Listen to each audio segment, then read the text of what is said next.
And now we have a very special treat. To introduce George Soros, Senator Hillary Clinton.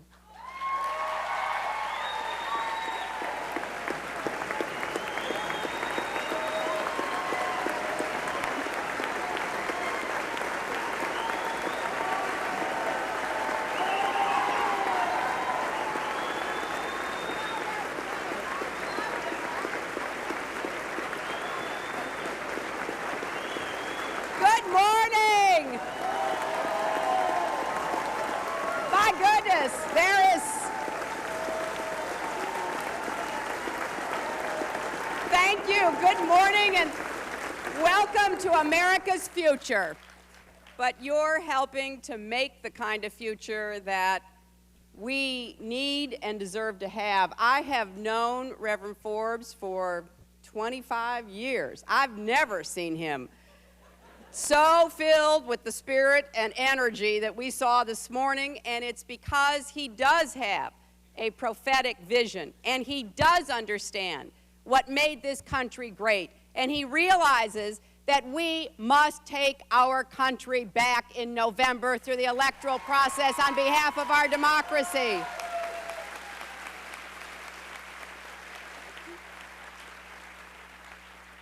You know, when I first got to the United States Senate about 3.5 years ago and saw that the Bush administration wanted to undo everything that the Clinton administration had done, I admit, I took that kind of personally.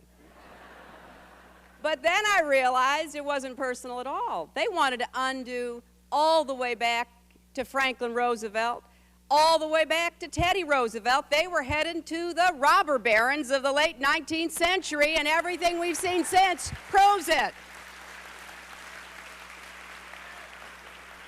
You know, in a time like this, it is not only those of us in elected office who must speak out and stand up. It is even more important that citizens do that. We have an opportunity in the next months to put together not just a winning campaign, but a movement, an opportunity that I believe is being seized every single day throughout our nation by individuals who say, I've had enough, who understand that 4 more years of the Bush administration would leave our country unrecognizable. Those of us who love America, who believe with all our hearts that we are part of making it a more perfect union, that we are called upon to not only love our country, but to love our fellow Americans and to set an example of moral leadership around the world for the kind of nation that we want to be.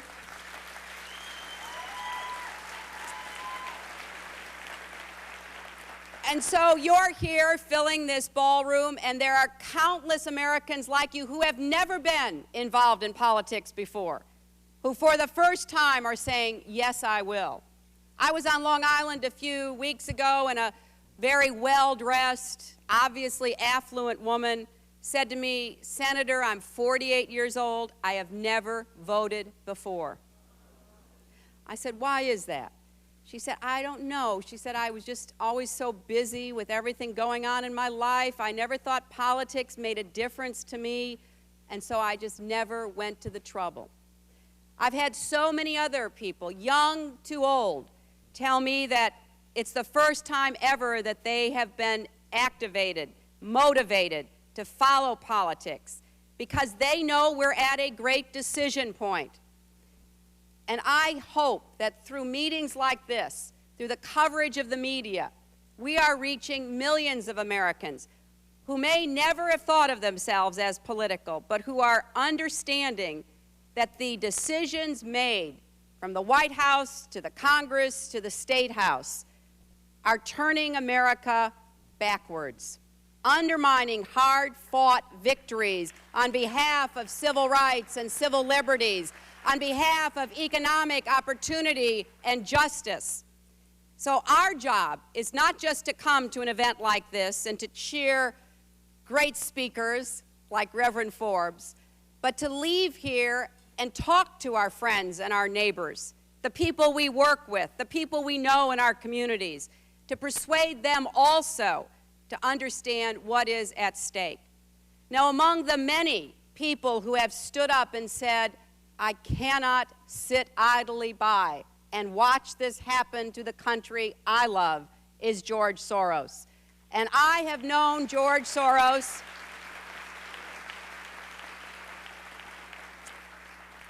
for a long time now.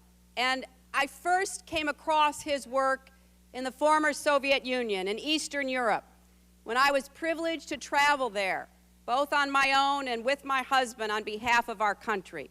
And I saw the awakening that was occurring as people who had been oppressed, who had been turned into automatons, were all of a sudden saying, well, what about my future?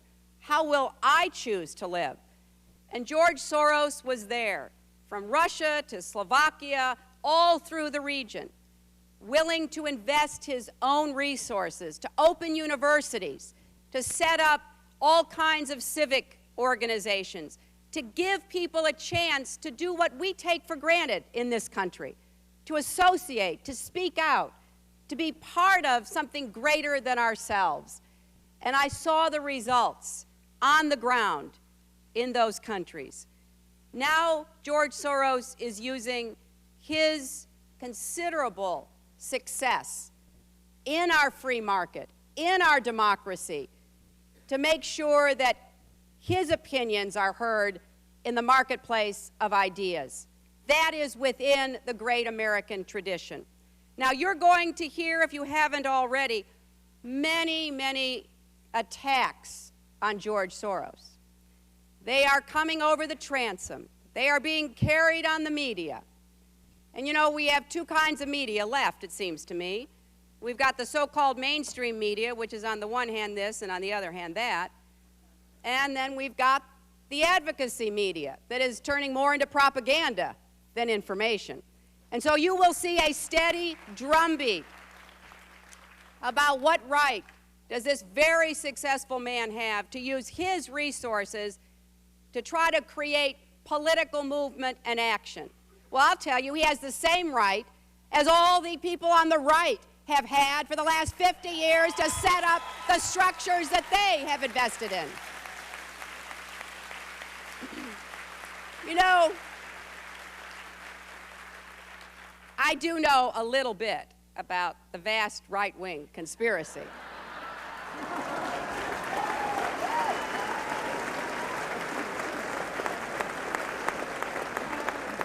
Oh, and there were doubters. But you know, that didn't happen by accident. It happened because people with a very particular point of view. They didn't like labor unions, they didn't like civil rights, they didn't like women's rights, they didn't like health and safety protections, they didn't like environmental protections, they didn't like energy that would make us independent from being totally dependent on the Gulf, on and on and on. They came together literally starting 50 years ago. They created think tanks, they invested in endowed professorships, they set up other media outlets, on and on and on. And there were a handful in the beginning of people who didn't like the direction of the country, starting with the New Deal. You know, they just didn't think that was much of a deal for them. They kind of liked the powerful being able to lord it over the powerless.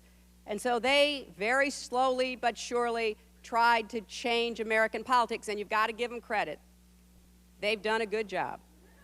They got themselves a president and a vice president and lots of other people who marched to their drumbeat. It's not in the tradition of American values or ideals.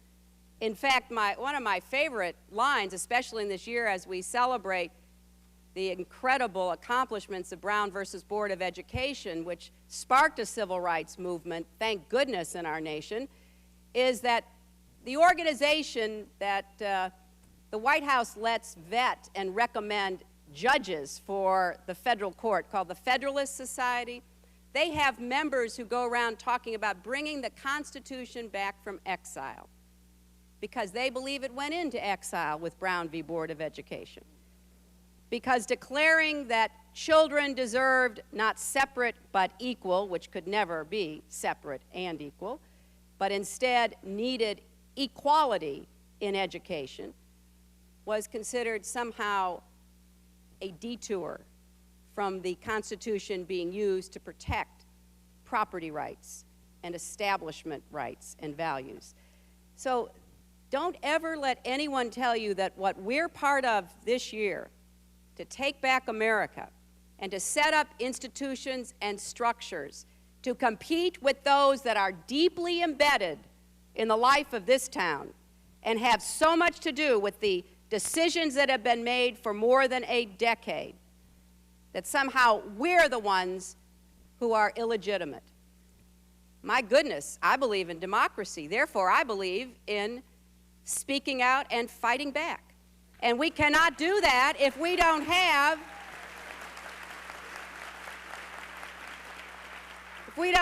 people literally from one end of the country to the other, and if we don't have people like George Soros who's willing to use his resources to help us organize.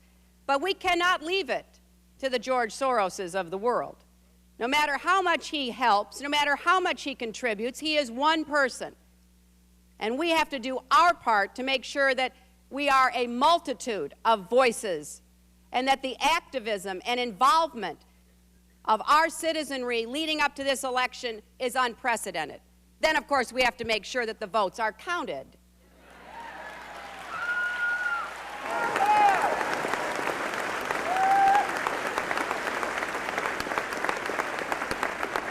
You know, some of you know that I've joined with Congressman Rush Holt and Senator Bob Graham to introduce legislation to have a verified paper ballot to go along with the direct election by computers.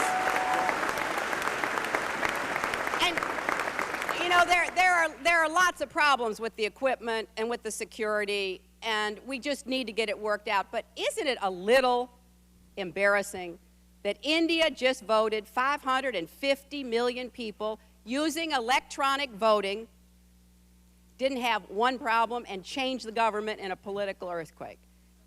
Now, they are the largest democracy in the world. We are the oldest democracy in the world. I certainly hope that we have an election that is as free of complaint and concern as that one just was. But that is also going to take organization and commitment from thousands and thousands of Americans. We need people to be not just registering voters and getting people out to vote, but to be poll workers, to be poll watchers, to be involved in their local communities as these decisions are made. You know, as much as I care about who wins this election, I care more that we run an election with integrity. Because for goodness sakes, we have to prove that we can do that.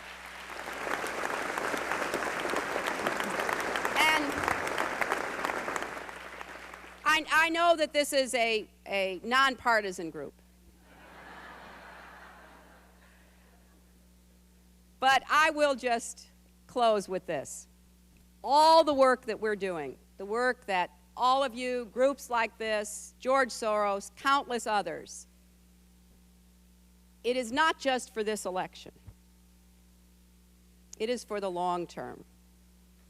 We are still a long way from the promise of America being fulfilled. We have come further than any place in human history. But with all due respect to my friends in this administration and on the other side of the aisle, it was not rich people like George Soros who made America great. It was average, working Americans who believed that tomorrow could be better than today. It was people who got up every single morning and did the best they could for their children, who built businesses, who taught in schools, who led churches, who created communities. It truly was a dream that we were given as our birthright. For those of us born here, and for others, it became part of who they were when they came here. That is what is at risk in this election. Yes, I can give you a critique on every single issue, every single policy of this administration. But at the end of the day, it is their stubborn refusal to recognize the debt we owe to the future that bothers me the most. They, on every single issue that matters, are, and I'll use a term that Mr. Soros would understand, they're shorting the future. They are undermining our capacity to control our destiny. They are short-circuiting the dreams of people who need to believe that not only is America special, but that we do have a role in the world that is irreplaceable. So this election, yes, it's about candidates. And I am as committed to electing John Kerry president as I have ever been involved in any election in my entire life, because I believe he would be a great president, a serious, thoughtful president for a difficult and challenging time.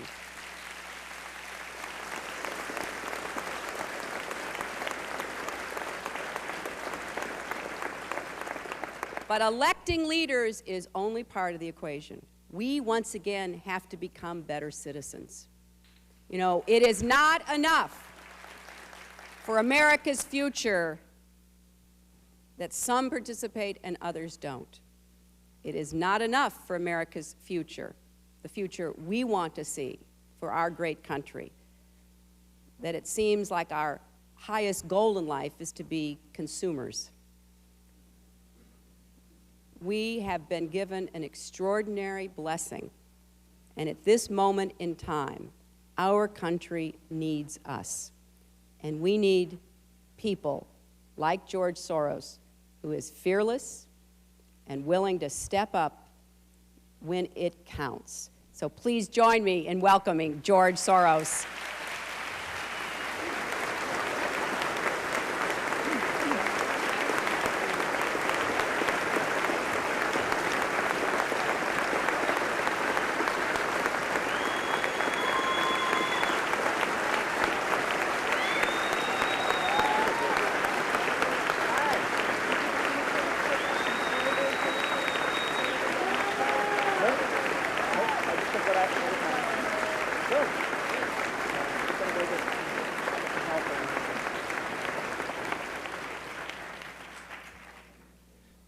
I'm very, very proud to be introduced by Hillary. I've seen her in operation. I have great, great admiration for her. I see her deliver a speech in Davos about open society that explained the ideas better than anybody else that I've heard. I've seen her visit Central Asia, where I have foundations, and she was really very effective, more effective than most of our statesmen in propagating democracy, freedom, and open society. And I think she hit the nail on the head when she said that there are people who have never been involved in a very active way in electoral politics, who now feel the need to do so. And I stand here before you as such a person.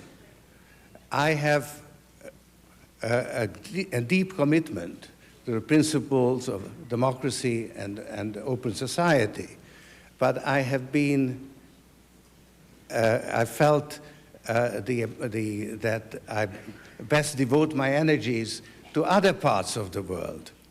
And it is the first time that I feel that I need to stand up and do something really and become really engaged in the electoral process in this country.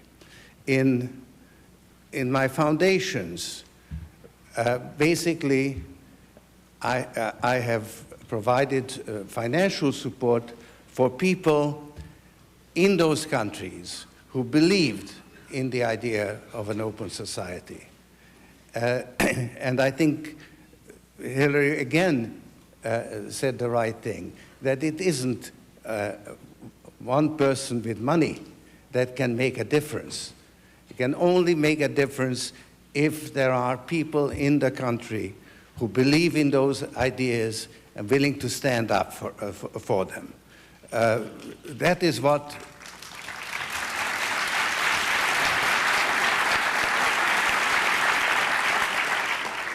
the reason I feel that I had to get engaged is because I don't think this is a normal election. This is a referendum on the Bush administration's policies, the Bush doctrine, and its application, its first application, which was the invasion of Iraq.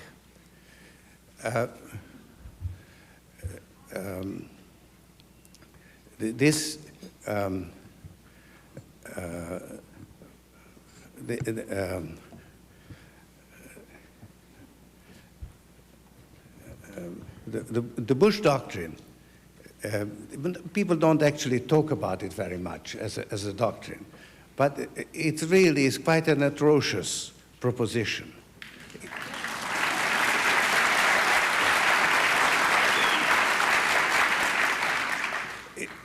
It's built on two pillars.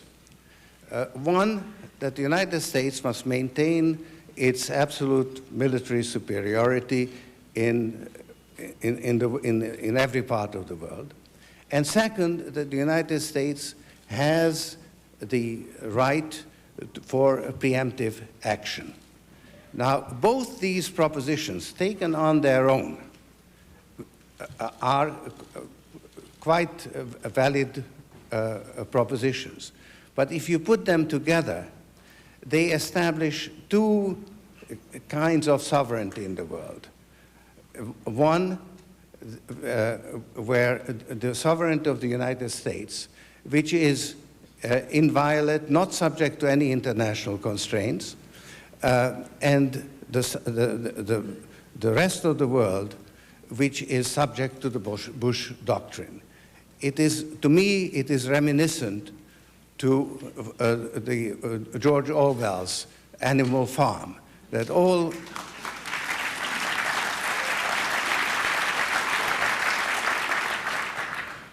animals are equal, but some animals are more equal than others. Now, President Bush was not elected on the basis of... Well, you are applauding because you're saying that he was not elected at all.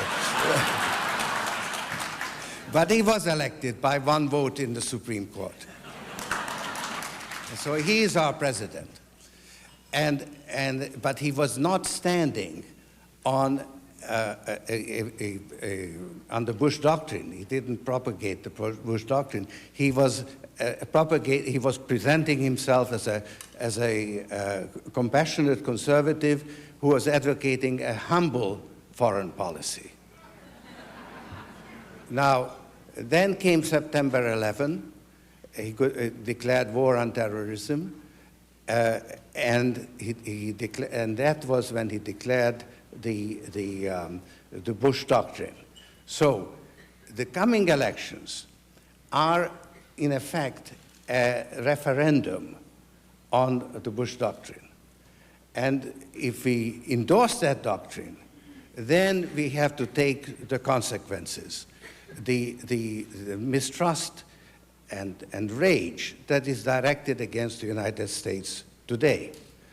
If we reject it, then the blame belongs where it really should be, namely in the policies of the Bush administration.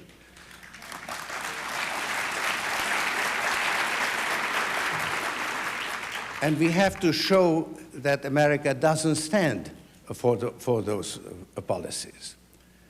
So let me maybe give you a little bit of background how I came to feel that this is now the most important issue that I'm engaged in. I was born in Hungary. I'm Jewish, and when I was 14 years old, the country was occupied by the Nazis, and I would have been killed if my father hadn't taken the precaution or had the foresight to provide false identity for his family. That year, 1944, was a formative experience in my life. Then we survived the Holocaust, and the country was occupied by the Soviet army. And I think that my life would have been wasted if I hadn't taken the precaution of leaving the country and coming to this country. And this is the country that I believe in and I stand for.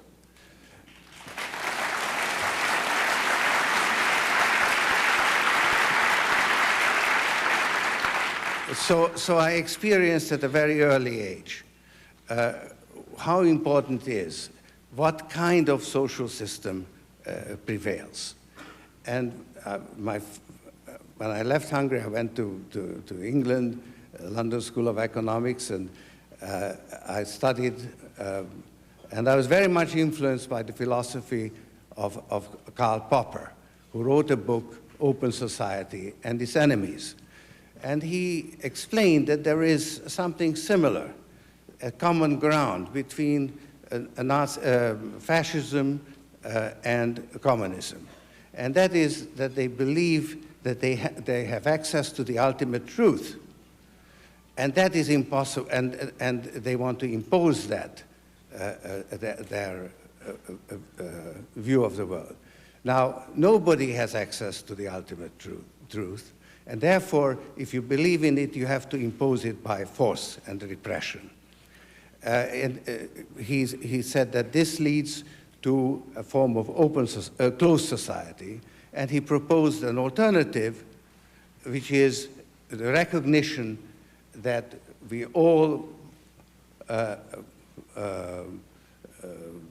base our decisions on imperfect understanding, and different people have different views, different interests, and we need institutions that allow them to live together in peace. And that is open society, democracy, and that is the United States, is a prime example of an open society. Now, Popper was a philosopher of science, and he showed that even science cannot reach the ultimate truth because we are participants, and what we think is part of what we think about, so that because of that we can't establish the truth of a statement which says that the statements correspond to the facts. Now, I developed that idea into a concept of reflexivity, that there is a two-way interaction between your perception of the world and reality, because your perception is part of reality. And I used that, tested it in the financial markets, and I was rather successful. The theory actually works better than the prevailing theory, which is that markets are perfect and they provide you with the best optimal allocation of resources, and markets tend towards equilibrium. I don't believe they do. They always go to one extreme or another. And that's how financial markets behave. You have booms and busts. And with this theory, I was rather good in exploiting that.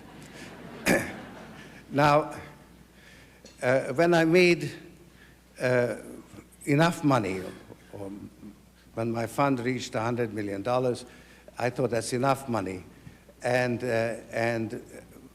I really reflected on what I want to use the money that I'm making for. And that's when I established a foundation devoted to fostering the concept and principles of an open society. That was in 1979, and my first involvement was in South Africa, where you had an apartheid regime, which really needed to be broken open. And then I got involved in my native country, Hungary, and the neighboring countries, and eventually established a network of foundations covering mainly the countries which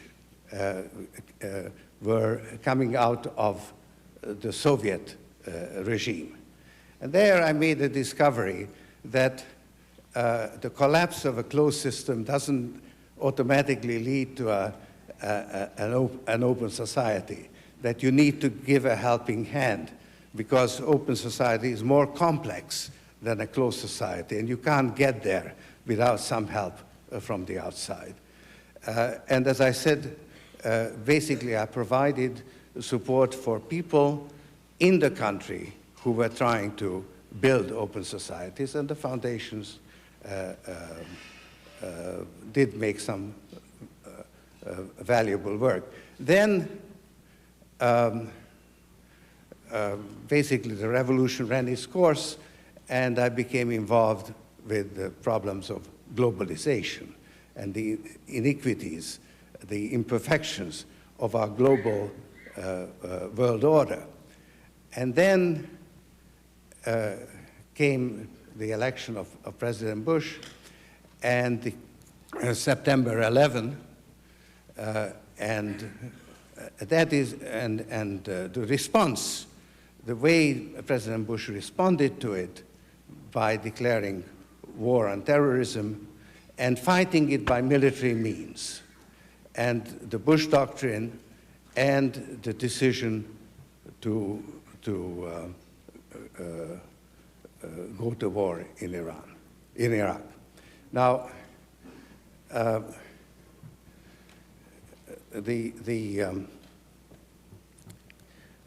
when President Bush was elected, as I say, he came with a humble foreign policy, but there was an ideology that was basically a pretense, because behind the election platform, there was an ideology.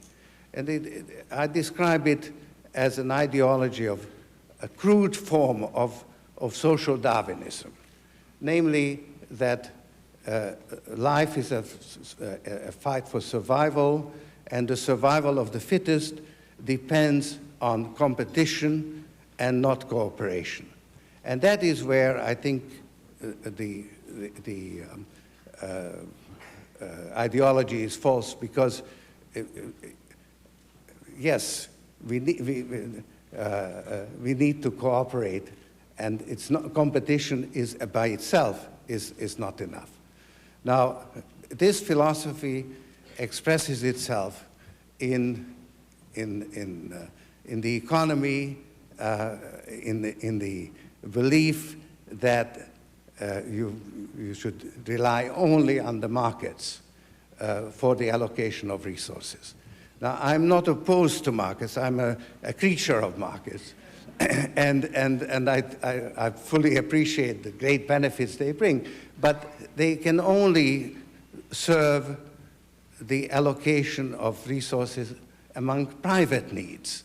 And there are public needs which require cooperation, and markets are not designed to provide public goods, only private goods.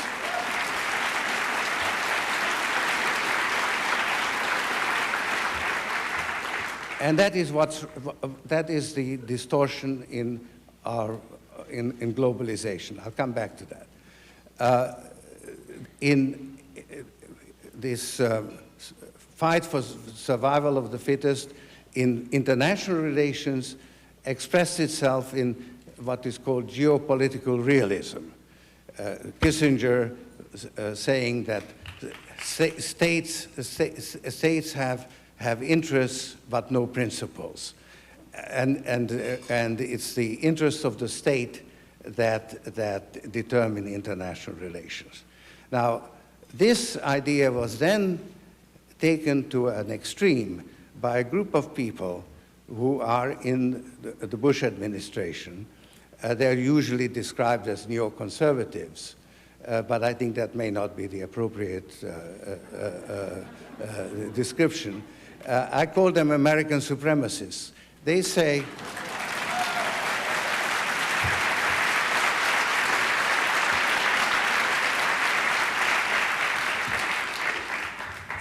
that international relations are relations of power. The United States is the most powerful, and therefore it must use this power to impose its will on the world. Now, there's an element of truth there, because America, in fact, is the most powerful nation on earth, but the concept of power, particularly expressed in terms of military power, is a false concept.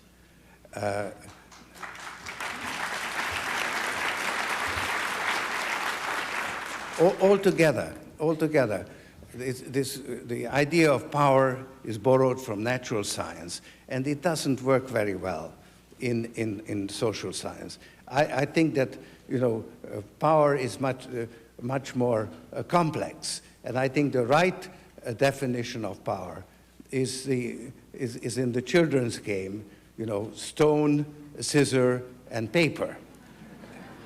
And, you know, and we now see, actually, an example. Stone is, let's say, military power. It is supposed to be able to crush everything.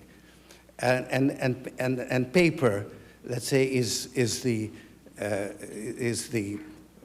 public opinion. And paper can lift the stone. And we see that happening in Iraq. So this idea of military power is a false idea, and the idea that we can impose our will on the world is really just the wrong idea.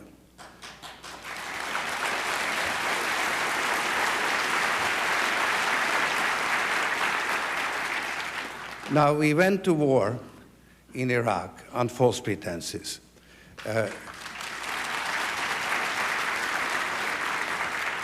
There was no connection between Saddam Hussein and Al-Qaeda.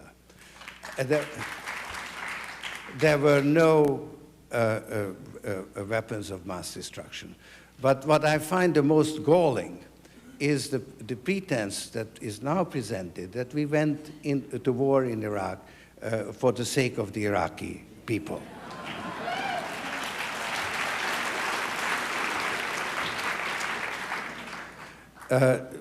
If we had done so, we would have sent in more troops, and we would have protected not only the Ministry of Oil, but also the other ministries and the museums and the hospitals.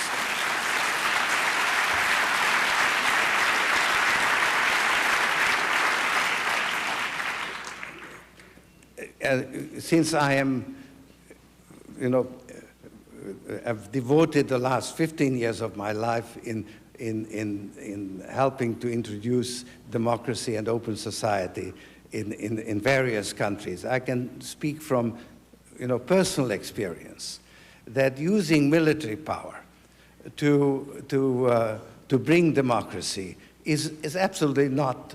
It's a quaint idea.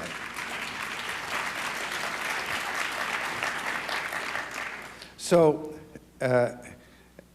This led me to write a book called The Bubble of American Supremacy, and also to put my money where my mouth is.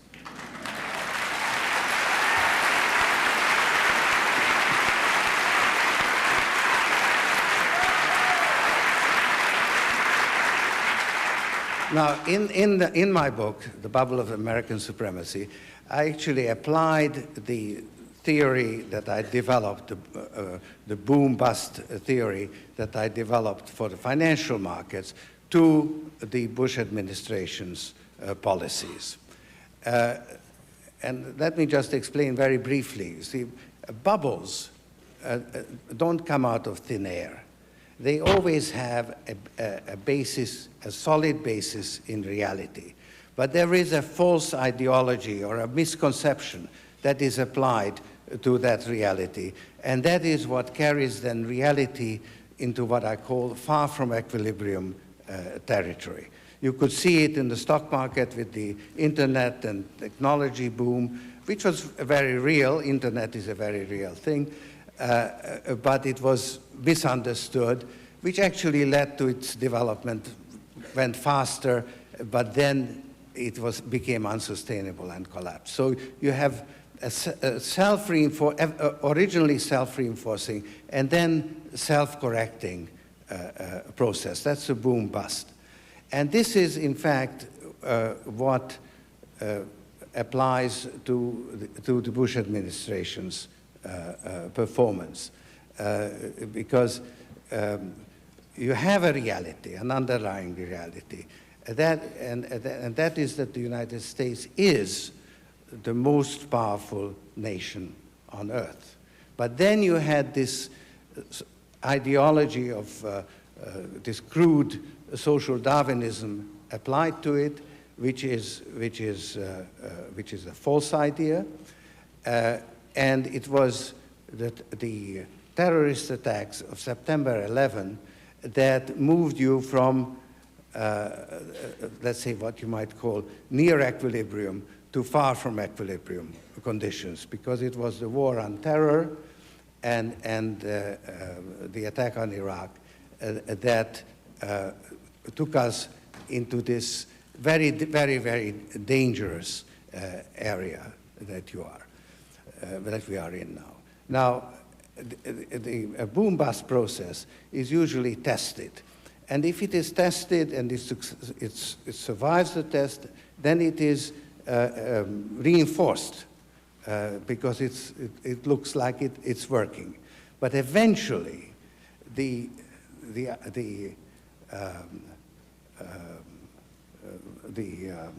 perceptions move too far away from reality and become unsustainable. There is a moment of truth when the falsehood of the prevailing misconception becomes apparent. And then there's a reversal.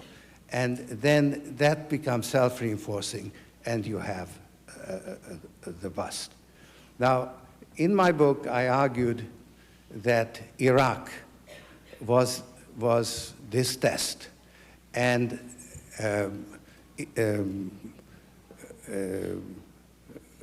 it is, in fact, the moment of truth when we realize that we've been deceived and we have embarked on a policy that cannot possibly succeed.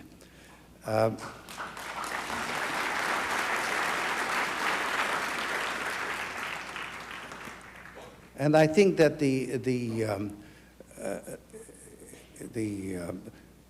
reason that we were carried so far away from equilibrium is because the president, by declaring war on terrorism, basically stifled criticism, because to criticize his policies were to be unpatriotic.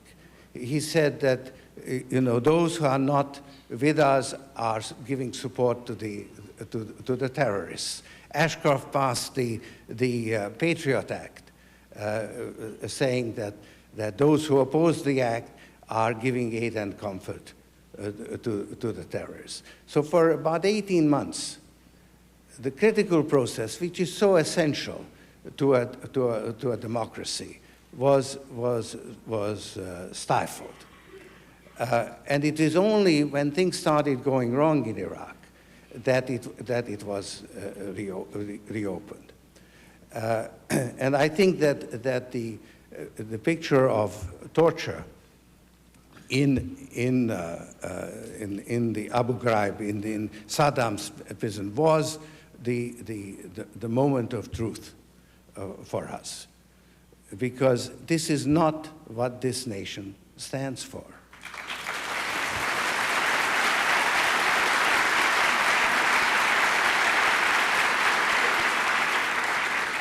I think that those pictures hit us the same way as the terrorist attack itself. Not quite with the same force, because the terrorist attack, we were the victims. In the pictures, we were the perpetrators. Others were the victims. But there is, I'm afraid, a direct connection between those two events, because the way President Bush conducted the war on terror converted us from victims into perpetrators.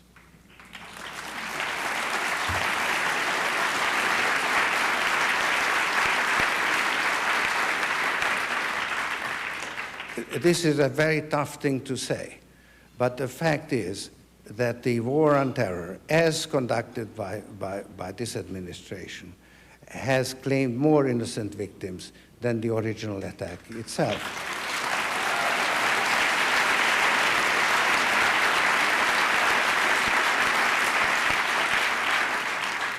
So I think that the American public has now seen that they've been misled, and they have turned against the Bush administration. And I think that we are now well on the way of the bust.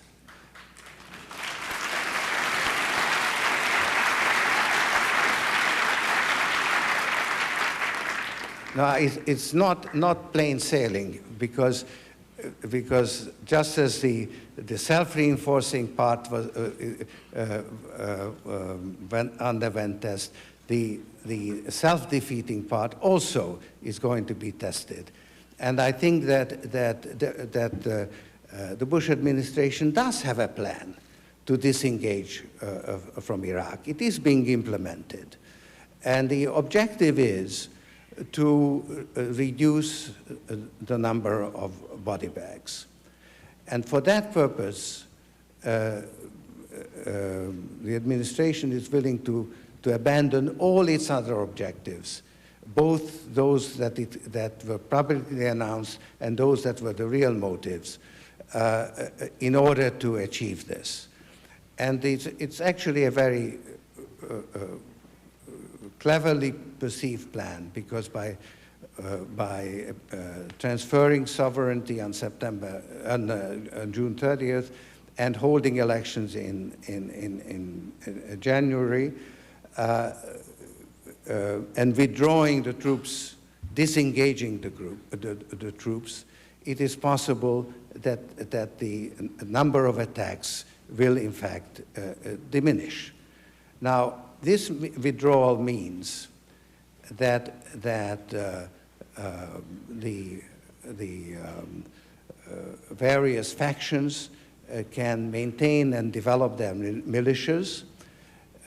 We have allowed them to survive both in the Sunni area and in the Shia area. The Kurds already have their army, the Peshmerga. So it sets up for effectively civil war after the elections. It's very much like Bosnia, where you had three ethnic groups, each with their own militias, going into elections, and then going into civil war. Now, it's very important to realize that the Iraqi involvement has been an utter disaster for the United States. Even in terms of the American supremacists who wanted to demonstrate America's military power. Actually, our military power has diminished. Our ability to project military force has been diminished, because our army was not trained for for occupation. It was trained to bring overwhelming power to bear. And the fact that we are now bogged down in Iraq reduces our military might. And of course, the damage that it has done to our standing in the world hardly needs to be explained. Now, I wanted to go into an alternative vision for America's role, because I personally am convinced that there will be a change of regime in this country.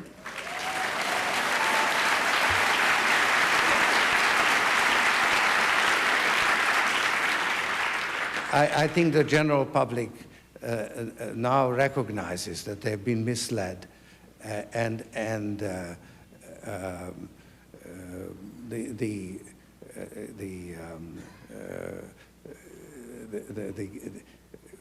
we will reject the Bush doctrine, but we need an alternative vision.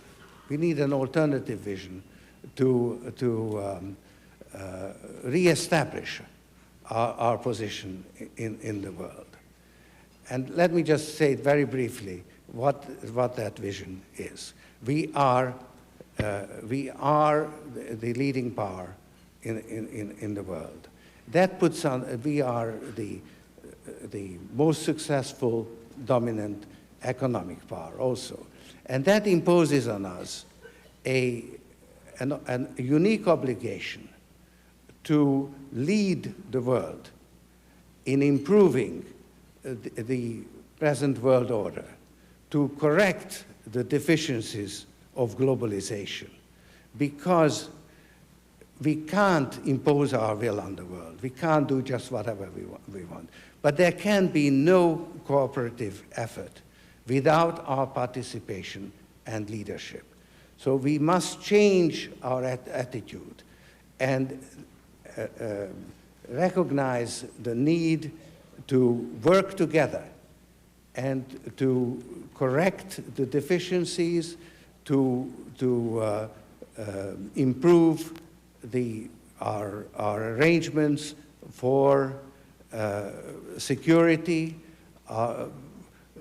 how to deal with the likes of Saddam is the great unresolved problem of our world order.